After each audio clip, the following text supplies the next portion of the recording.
इस वक्त की एक बड़ी खबर आपको बता दें, ईरान युद्ध पर अब भारत की ओर से बयान सामने आया है। भारत का कहना है कि रमजान में हालात बिगड़ना दुर्भाग्यपूर्ण है। हमलों पर भारत भी भड़क उठा है।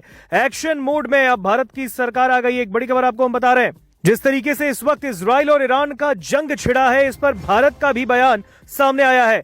केंद्र सरकार ने साफ कहा है कि युद्ध का दायरा फैल रहा है और विनाश बढ़ता जा रहा है और इसे तुरंत ही रोकना होगा और बातचीत की मेज पर लौटना होगा, क्योंकि शांति तभी आ सकती है। यह भारत का बयान आ गया है इस पूरे मामले पर। जिस तरीके से इस वक्त मिडिल ईस्ट में ईरान और इजराइल अमेरिका के इस जंग ने मिडिल ईस्ट में जिस तरीके से प्रभावित कर दिया है लोगों को, इस पर अब भारत का भी एक कड़ा रुख सामने आया है। भारत भी एक्शन मोड में है। भारत का बयान सामने आया। भारत ने कहा है कि युद्ध विनाश की ओर बढ़ता जा रहा है और इसे रोकना ही होगा।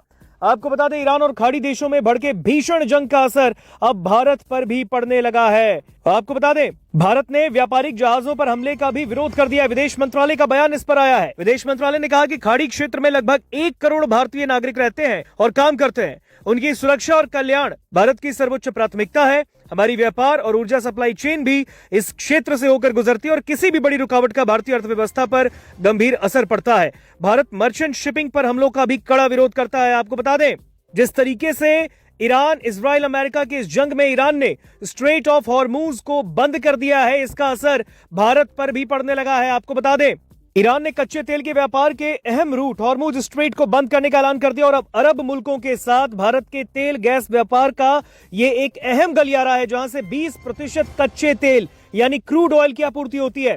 अब ईरान ही नहीं, सऊदी अरब, यूएई से लेकर कुवैत, कतर जैसे देशों से भारत को तेल गैस की सप्लाई इसी रूट यानी स्ट्रेट ऑफ हॉर्मुज के जरिए होती है। सरकार का कहना है कि उसके पास पर्याप्त भंडार है और चिंता की कोई बात नहीं, लेकिन इस बीच अब ये बड़ा बयान भारत की तरफ से सामने आया है। भारत का कहना है कि पिछले कुछ दिनों से ऐसे हमलों के परिणाम स्वरूप कुछ भारतीय नागरिक अपनी जान गंवा चुके हैं या फिर लापता हैं। दुर्भाग्य से रमजान के पवित्र महीने में क्षेत्र में स्थिति लगातार और काफी बिगड़ी है।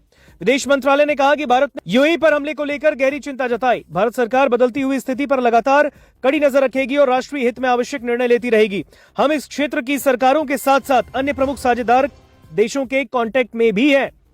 आपको बता दें, भारत ने कहा है कि संघर्ष अब दूसरे देशों तक फैला है, जान माल का नुकसान बढ़ रहा है और आम जिंदगी और व्यापारिक गतिविधियां प्रभावित हो रही हैं। भारत इस क्षेत्र का करीबी पड़ोसी है और इसलिए यहाँ की अस्थिरता हमें चिंतित करती हुई ये भारत का बयान है। सरकार का कहना है कि खाड़ी देशों में लगभग 1 करोड़ भारतीय रहते हैं और काम करते हैं और ऐसे में उनकी सुरक्षा और भलाई भारत की सबसे बड़ी प्राथमिकता है। भारत ने एक बार फिर से साफ कर दिया है कि बातचीत और कूटनीति के जरिए समाधान की अपील करनी होगी और जल्द से जल्द संघर्ष खत्म करने की मांग भारत कर रहा है। इस हिंसा में जान गंवाने वालों के प्रति भी भारत ने गहरा दुख व्यक्त किया है। प्रभावित देशों में भारतीय दूतावास और वाणिज्य दूतावास लगातार भारतीयों के कांटेक्ट में है, सलाह जारी कर रहे हैं और जरूरतमंदों की हर संभव मदद भी कर रहे हैं।